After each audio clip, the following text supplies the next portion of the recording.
Hello, everyone, and welcome to episode number 11 of the Game Art Talk podcast. So, Kem from Experience Points is my guest today, and I'm really looking forward to this episode as we had a long forerunning to get this started. Hey, Kem, how are you doing? I'm doing good, thanks. Thanks for having me on the podcast. Excited to be here. So, as the most common thing I have in my podcast, I want to have yourself giving us a short introduction. What are you currently doing? What is your where are you working? Who are you? Yeah, so I'm a 3D environment artist. Generally focus on stylized environments, so that's probably what a lot of people know me for, like procedural generation. And at the moment, I'm working on Kana, the new PS5 title that loads of people may have seen at the PS5 reveal event. And I'm also the owner of Experience Points, so that's probably another thing that a lot of people might know me from or have interacted me with on the Discord. Okay, so you how did you get into an industry? So what was your first approach to environment or 3D in general? I started pretty. I think I was one of the fortunate people that I just kind of knew what I wanted to do from an early age. So even Mhm. back at like 16, that's when I Oh, started doing 3D. this is Like huge. my This is brother huge. exposed me to like just the digital world because he was working on similar things in like graphic design and things like that. So I started with concept art and just seeing like how you can take 2D images into 3D in Maya, and it just kind of evolved from there. And then went to uni, did the standard 3 years and kind of just hone in on your skills, trying character creation, digital painting, all these other things in environment art just stuck. I would say kind of where most of my passion went into, and I just kind of put all of my work into that. Like I didn't play too many games in at uni. Like I tried to limit that. Like if I had some spare time, it would either be partying and socializing with housemates or on the PC doing some work for the Yeah. portfolio. So you're specialized in stylized. Did you think about realistic or about the realistic art style, or can you give us a short difference? What is maybe more important on stylized, or what is maybe harder than the realistic art styles? Yeah, just touch on the first thing you said actually. Like I did, so I do both sometimes, but I think more recently, stylized is where I've played into. It's kind of where my passion is, and like at the beginning, I was working on Rainbow Six Siege, like super realistic game, not like God of War levels, Mhm. but it's more realistic than say Zelda. Um, Yeah. so that's kind of where I started, and I just slowly evolved into stylized art. Like that's just generally what I enjoy more, and it kind of came through one of the art station challenges and working at Darewise, where we were just trying to build an art style that hadn't existed yet. So I learned a lot through Victor Antonov and Bradley Johnson at Darewise, like just trying to learn the rules of stylized art, like regardless of what the stylization is of a game or a movie or any sort of piece of art. Like there's guidelines that they're following and there's rules that they're employing in their artwork, and that's kind of the most difficult part when creating any sort of stylized piece is you have to know what the rules are and then you can break them. So if you take like Overwatch for example, they're very like Mhm. pastel like colors. There's not like these Yeah. huge saturated colors. There's not much surface information in the textures. It's very very minimal and it's used really delicately and like on purpose where it's placed. But then other stylized games like Fortnite is everything's very curvy, very vibrant and poppy in terms of its color. Like it punches you in the face. Yeah. So I'm more interested in stylized now. So can you give us some rules? What are the rules you talked about? So, I mean, it's a tricky one because every sort of piece is different. Like a Yeah. Ghibli movie's Yeah. so different to like a Pixar movie, and they're both Yeah. different from Fortnite. And I think Mhm. this just comes down to like for me, the three main ones are color. So how you use the color is it saturated? Is it pastel? Is it simplified where it's just flat colors? Yeah. Yeah. Is it just gradients? So are you If it's just gradients, then that's a style in itself. Is it brush strokes? Like that's all just for color, like how you deploy these things. And then the other one's like shape and silhouette. So like every asset should kind of be readable in its own silhouette. So you're kind of building these with rules. So like, do you want large chamfers on the assets that don't look realistic, but it still makes sense as what the purpose is of that object? Like a house, for example, you can have really large wooden beams that are really Yeah, beveled, like yeah, they look thick and chunky. And then if you use the brushstroke technique to go for that Ghibli style, um, that's your recipe there. Like you've got large bevels, you got really thick, exaggerated shapes, and then you're using your flat colors in a brushstroke style. And now you have like the steps, and you deploy that on every single piece you make. And hopefully, if you do it well, everything should gel together. But it's an yeah, iterative thing. Like it takes time to build an art style from scratch. yeah, yeah. So yeah, like in Stylus, you have way more variation with the color. So when you Yeah, compare it to realism, you have to, yeah, the real world is your concept, so you can't really get out of the boundaries, right? exactly. And I mean, a lot of people tend to think like if you're doing stylized art, it's easier, or Mm, you can break the rules. yeah. But it's not necessarily the case, because like if you're working on a realistic game, for example, you have so much reference around you. Like if you're working on God of War, like of course you probably don't have assets in your house that look like that, but you have a visual quality bar everywhere you go. Like what dead leaves look like, what wood looks like. You can go into your garden, and I'm sure there's references of that.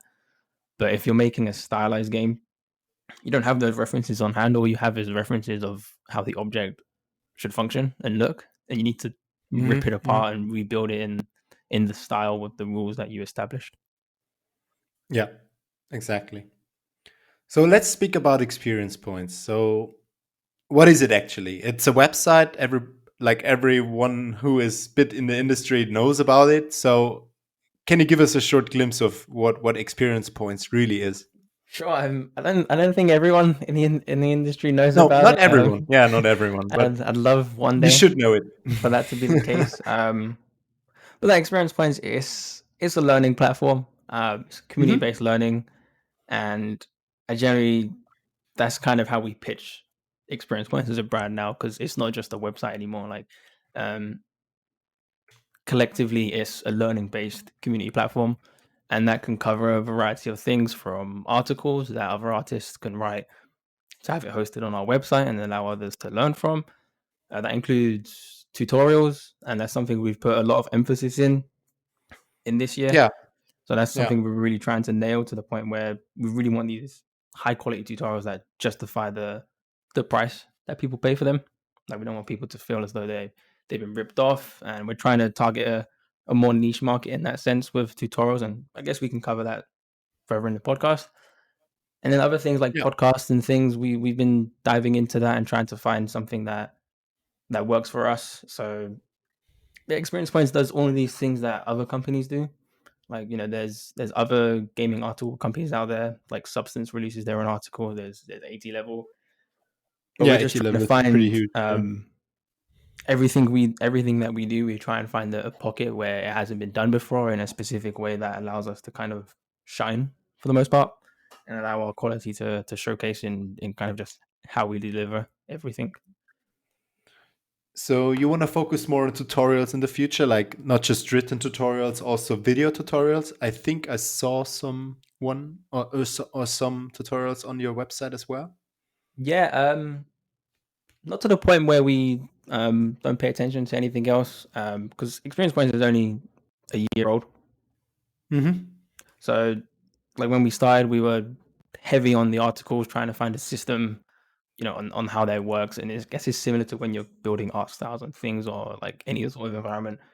Like the articles was the first thing that we were focusing on, because it was the most achievable at the time. And now we have a system, like it basically runs itself now, which is great, and it allows us to focus on new things that we can deliver to the community, because you always want to deliver new ideas and new things to the community that excites them and keeps them engaged. So the tutorials was something we launched back in May, and it's been going ever since. And we're trying new ways to improve that. And the podcast was also released in May, and we're trying again to find new ways to engage the audience with the podcast.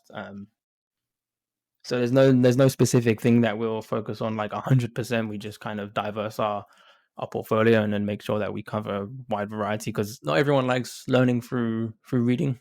For example, there's Hmm. people that much Yeah. prefer podcasts, so you need to cater to them. And then there's people that prefer just buying something and pulling it apart themselves, or following along and learning from an artist that they admire.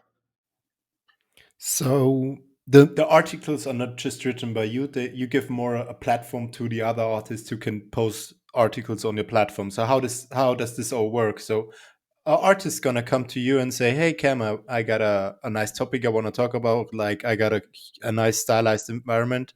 I want to like rip apart and tell how I built it, or how does it work?"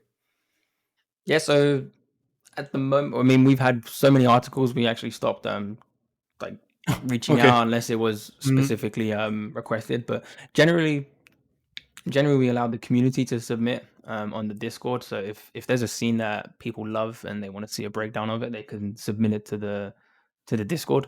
And if it gets enough like popularity by the other members, then we'll reach out to the artist and say, hey, our community shared your piece quite a few times. They're interested in seeing how you created it. Would you be willing to do an article with us? So we don't write anything ourselves, like me or any of the other team members on the website. We either just contact artists to see if they're interested in, just breaking down their scene and sharing some of their knowledge with the rest of the community. Okay. Okay. So your experience points website was more, yeah, it was getting bigger than you thought it would, right? Yeah, it grew Especially very in the very last quick. It, year. it grew very quickly because I think we just had the 1 year anniversary like earlier this month. So obviously looking back over the year, like since it first launched, like we've done a lot of things, and it did expand quite fast, which isn't a Yeah, bad thing. especially Like rapid expansion no, isn't no, bad, but it just has to come with, like, you need to know, you can't always expand at 100 yeah, miles per hour. You have to. It comes in bursts. Sometimes there's parts where nothing new is arriving. It's just kind of the same thing over and over again, and it's just how it is. yeah, yeah. Gotcha. So, what are your future plans for experience? How would you see the website or experience points in like 2 years? So, what are things that you didn't cover or you want to cover in the future?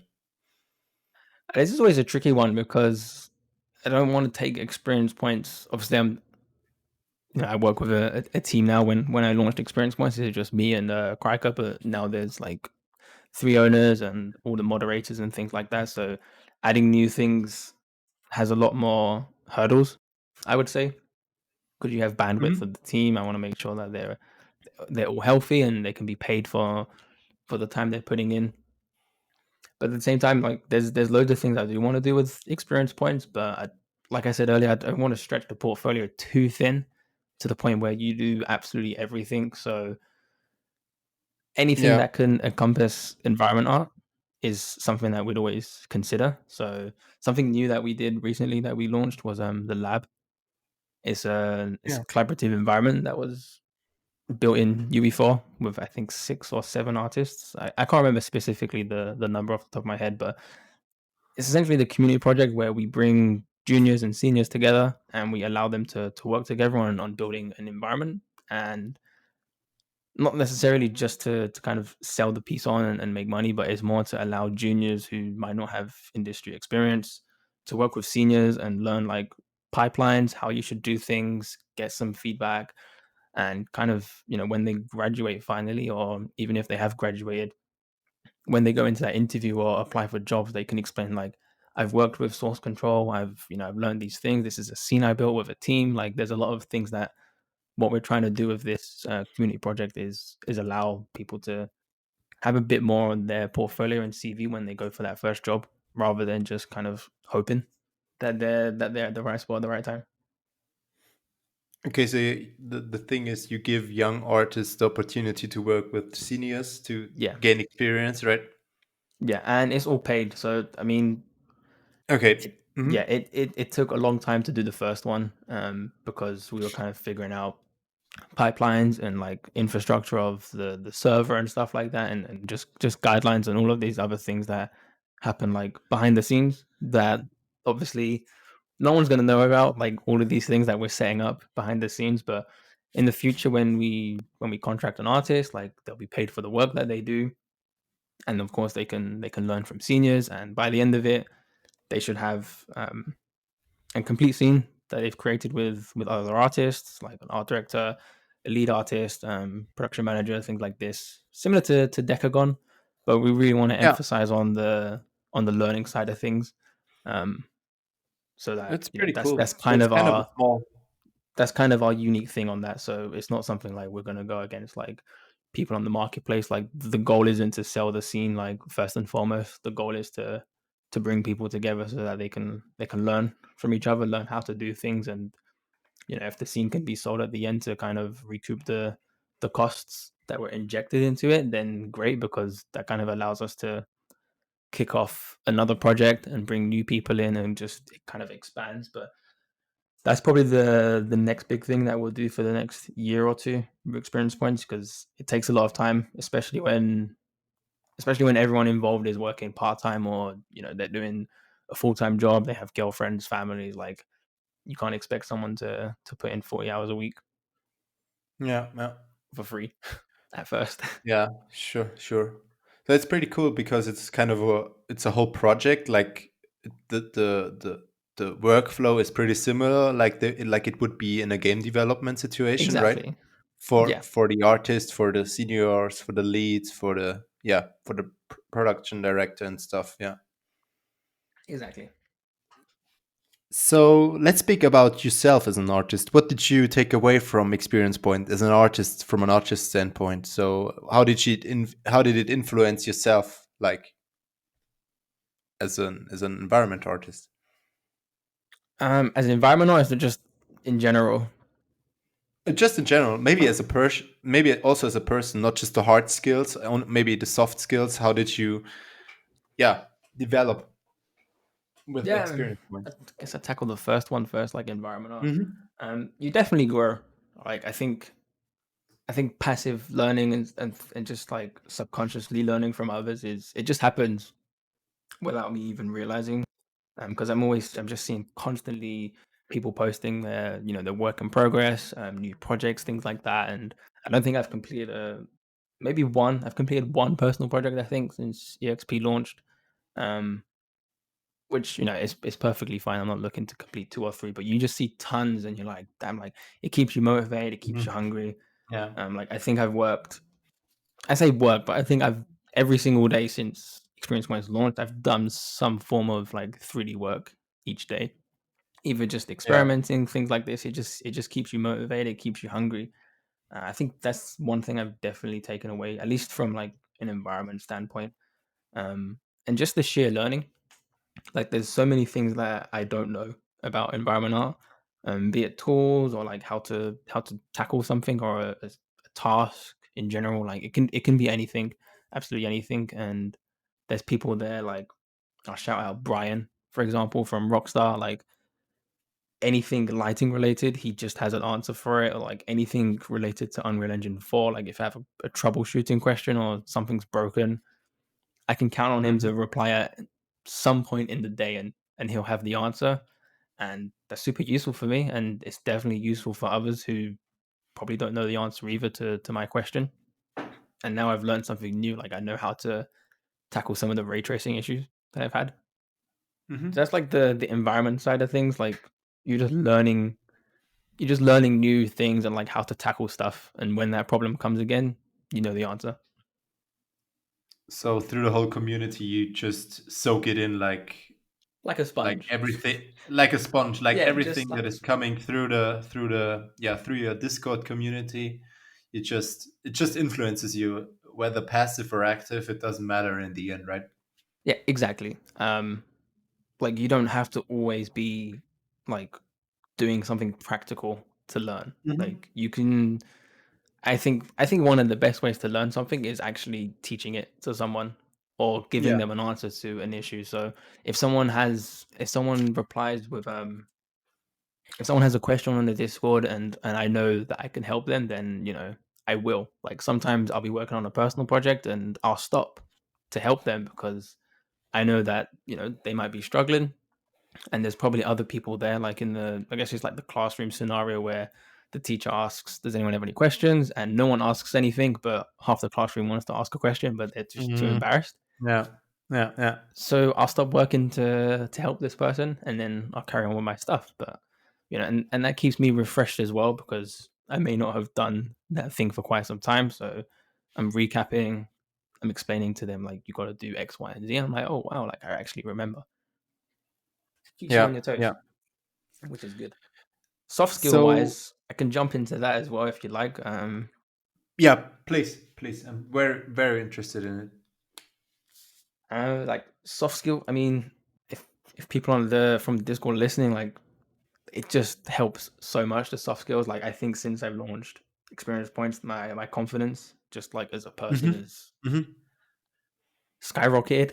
I would say because when I used to go into interviews and things prior to launching experience points, I'd be more on the nervous side, and like interviews wouldn't go extremely well. Like I wouldn't come out of an interview feeling like yes, like that went epic.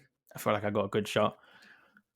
Whereas now, like just through communicating with other artists, like you get a confidence boost. Maybe it's because I have to talk to so many people. But Hmm. interview wise, again, as an example, like whenever I go into job interviews now, like there's generally no nerves. Like I feel like I'm interviewing them as opposed to them interviewing me, and it's just come through interaction with tons of members on the Discord. Like you build relationships simply just by talking to people. Like I've had job offers um, through the Discord just because people like know my work and they know who I am, and they just like know how you carry yourself. I would say online, like this is an important thing, like how you communicate with other people Yeah, how I through an online represent presence. yourself. Yeah. Yeah. Yeah, it means so much. Like as much as Discord and other places like Twitter and things like that, where it's like an extension of yourself. So people might think like, oh, you can have a laugh and things, and yeah, of course you can, but you have to remember that the industry is really small. So how you portray yourself is an important thing. Like if you're really professional and things like that, and your work speaks for itself, then you can definitely land a job just for a referral.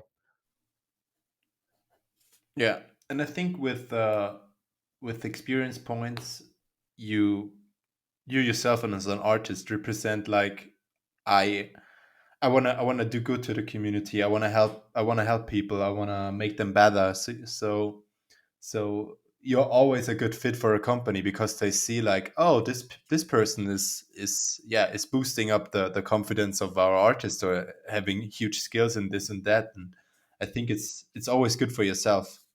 Yeah, definitely. That everything like that always helps. Obviously because I own experience points, it has a bit more weight. But even people like I know people like Mary, for example, has landed a job.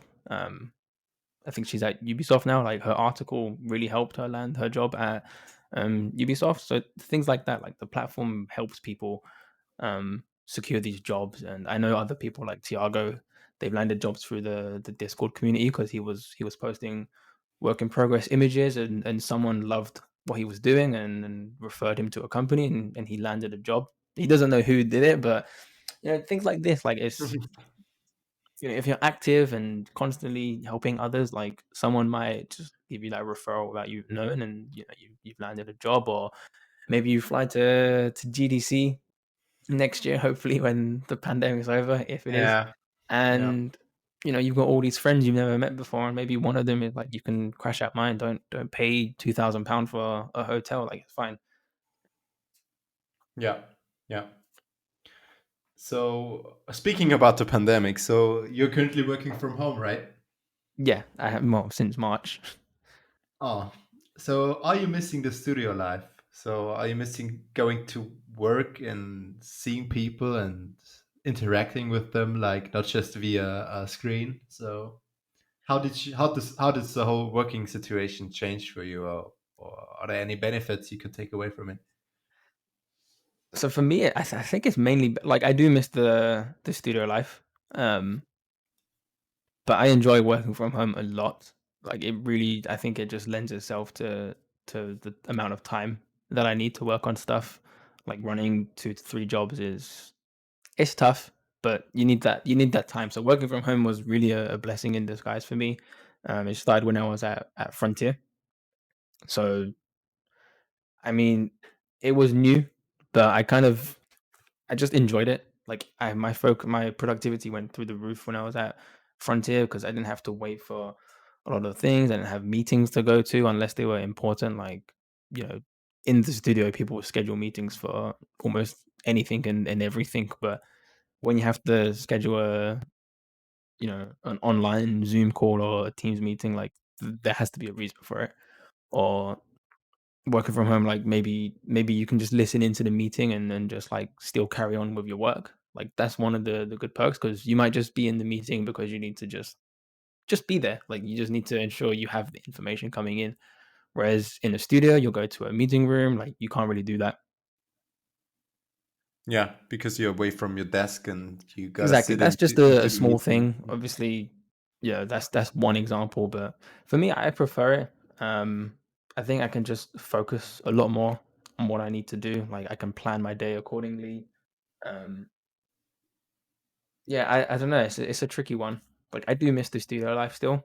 Um, but my situation is a bit different because working at Kano, like everyone's in California anyway, apart from a couple of people that I sync up with during the day, like Okay. from 9 to 5. So like for the most part, I pretty much just work in isolation. I would say, like not in a bad way, but I wake up, I know what I'm doing, I crack on with work, I submit it, I'm done. If I need more information or if there needs to be like a review or they want to catch up, like we schedule a 1 hour call and just catch up as and when needed. So there's not really much micromanagement on my end. Like yeah, it's just very very more seniorish to the point where like they trust me and the other guys to the point where like we can go 2 to 3 days without having a sort of meeting or anything. Just kind of messages online, like just to check in or post like, "Hey, can I do this or can I do that? Do you need me to change this model or things like this?" But yeah, that's one of the perks of Okay. work from home. You get you get the good responsibility to do stuff, so there's no need to check you like every 3 to 4 hours and have a call. How is everything going? Is everything right Yeah, and I stuff, mean, right? yeah, obviously, if you're working from home, you don't want to take liberties and kind of you know just waste half the day Yeah. and then do it later on. Like if you deliver your work, you're building that trust. Like they understand, okay, this person's made the assay in the 2 days we gave him. Like he's definitely working. We can trust him. We don't need to worry. And hopefully, if working from home is something you enjoy or like I enjoy it, I'd love to do 2 days working from home and then 3 days in the studio if and when I go back to a studio. Yeah, I think this is another big thing that is like coming now through the pandemic. Like people are enjoying working from home, so it's kind of getting to a mixture between studio and working from home. And I think this is a good yeah, a good blend between the two working situations, I guess. Yeah, I mean it definitely has its perks because if there's some people with families or girlfriends and things like Yeah. that, and if you think about it, like 5 days in the studio, like if it's 9 to 5, like maybe you leave at 8 o'clock, you drive to work, and then you come back at like 6, maybe half 6 because of traffic. Like you've only got a couple of hours in the evening to maybe cook or hang out with your partner or your family, whatever. Like it's not a huge amount of time. If you throw personal projects in there, you basically Hmm. you need to sleep less. But Yeah. just being able to work from home for 2 days, it's great. Like where I'm at the moment, I can work whenever I want throughout the day, which is not many companies that you do that, but I can decide I'll work 6 p.m. till 3 a.m. and then I can do whatever I want in the day. Like that's a Yeah. real benefit for me. If like an emergency pops up, I can go and do it. Like I can stop working. Um, Not everyone has that luxury, and hopefully, if you do have that luxury, you appreciate it an enormous amount, but it's just about being flexible and knowing what you prefer personally. Like I have friends that just prefer being in the studio.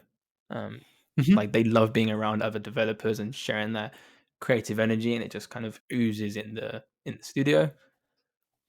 And then there's others where they can, just give me a task, just tell me what you need, and I'll And do I it. do it.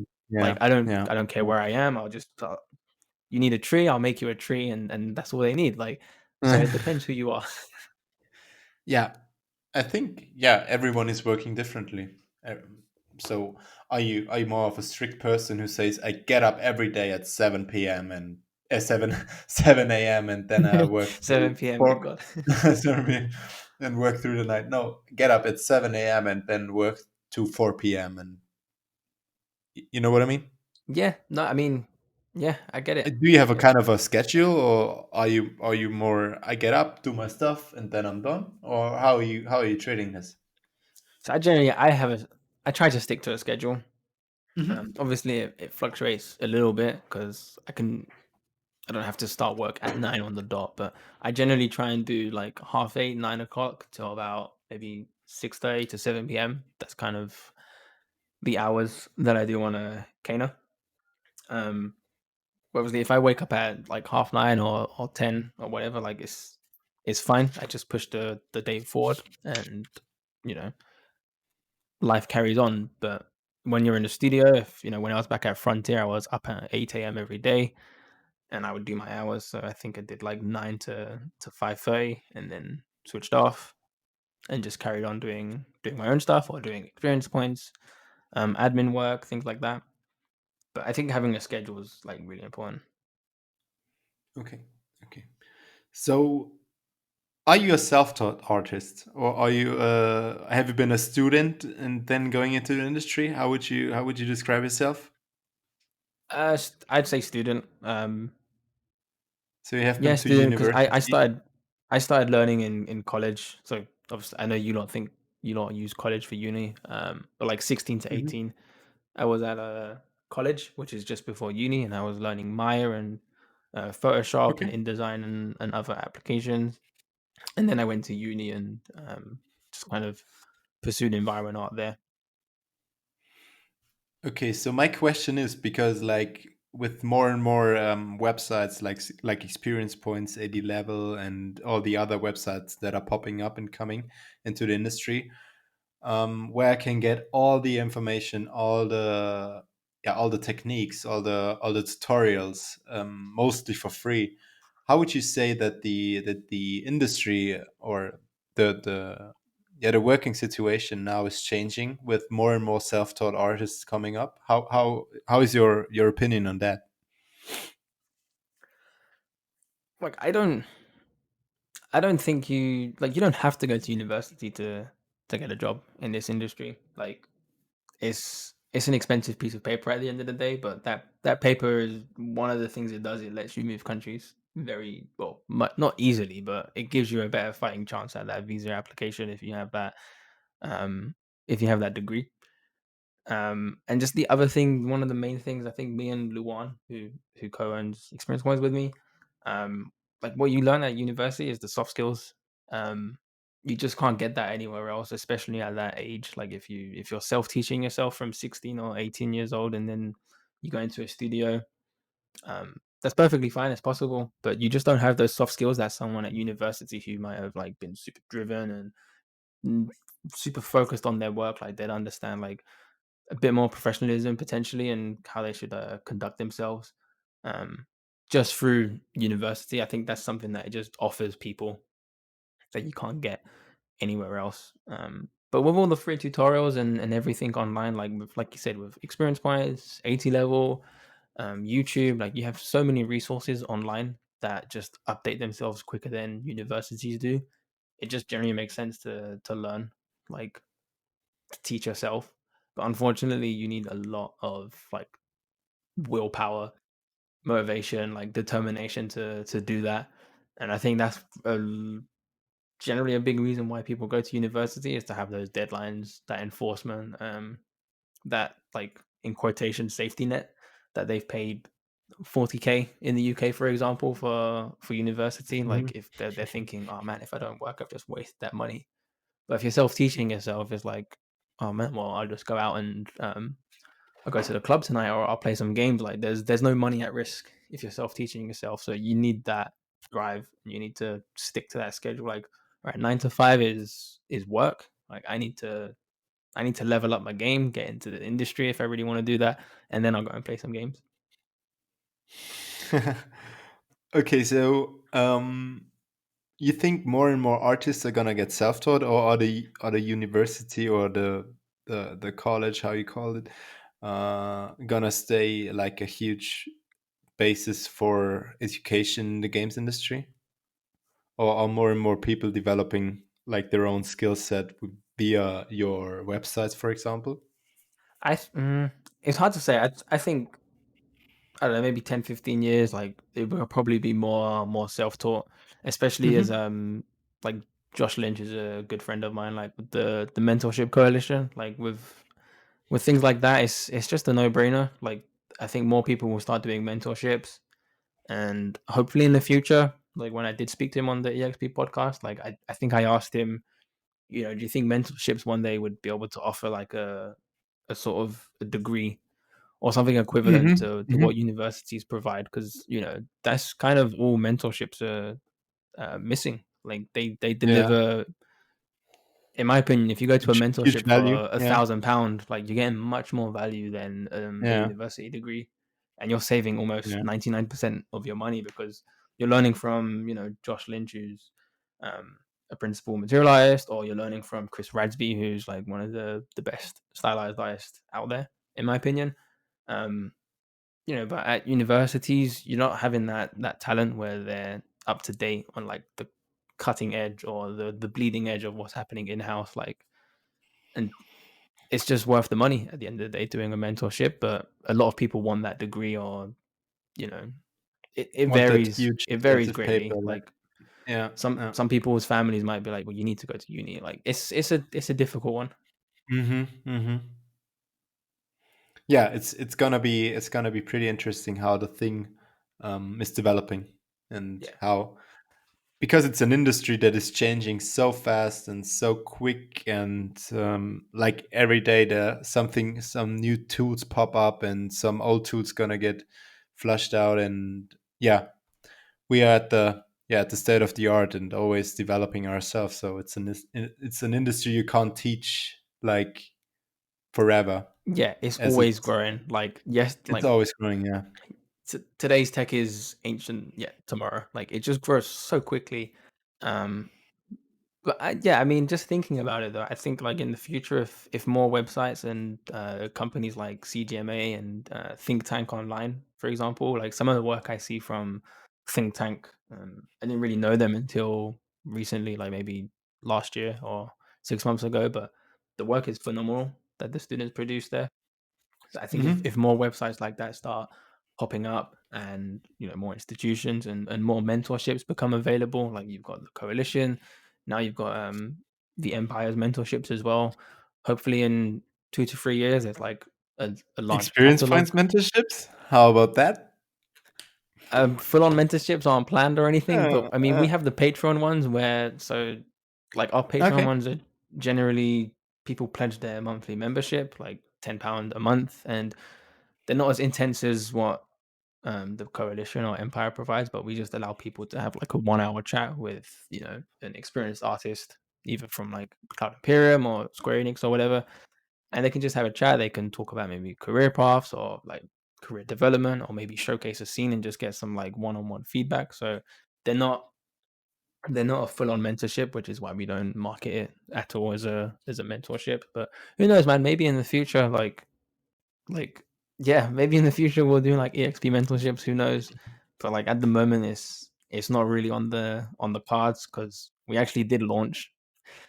I did launch experience points with mentorships. I don't think many people know about it because it was kind of dropped very very quickly. So could you imagine yourself becoming a mentor and teaching people? You're currently teaching people, right, with your website, but like one to one.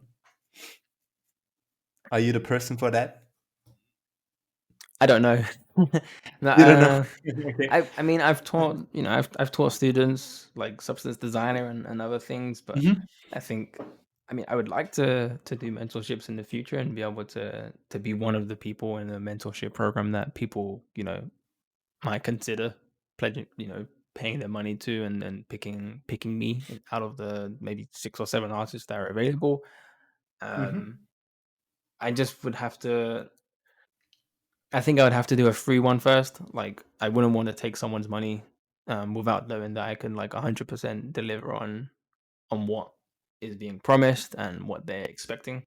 Um, I think I think free content is, how do I explain it?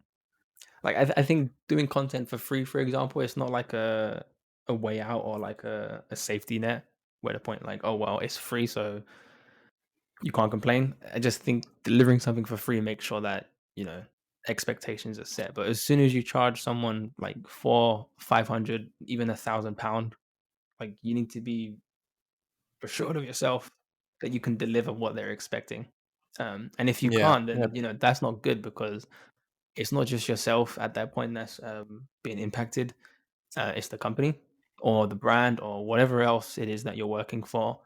Um, if I did a mentorship for experience points in the future, and unfortunately the work like didn't come out that great or whatever, like, it's not just people like, that looks awful, or why doesn't that look great, and then it's kind of linked to the brand itself. So it has to be, again, it's why we do things generally really slowly. Like, I have this huge thing on like quality and like making sure things are perfect. So if we ever did a mentorship program, like, there's a lot of things that I don't even know about right now, but I'd want to make sure that like the content that myself or the other mentors would deliver it, like, look, you have to make sure that it's done this way and delivered to this level, um, or we can't proceed with it. So you want to have more like quality over quantity and not just pump out stuff on your website. Hundred So it, hundred percent. yeah, because Like, when you look at it, it looks really cultivated. yeah, hundred I percent. think, in my Like, I opinion. mean, for example, like, I never look at the traffic on the website, or I never look at the views on like the podcast and stuff. Like, Mhm. I'm not in it for the money. Like, if, if people think I get paid from experience points, I don't. Like, I haven't earned a single penny since the thing launched. Like, it's just, I'm not bothered about the traffic. I just really focus on like, there has to be at this quality bar.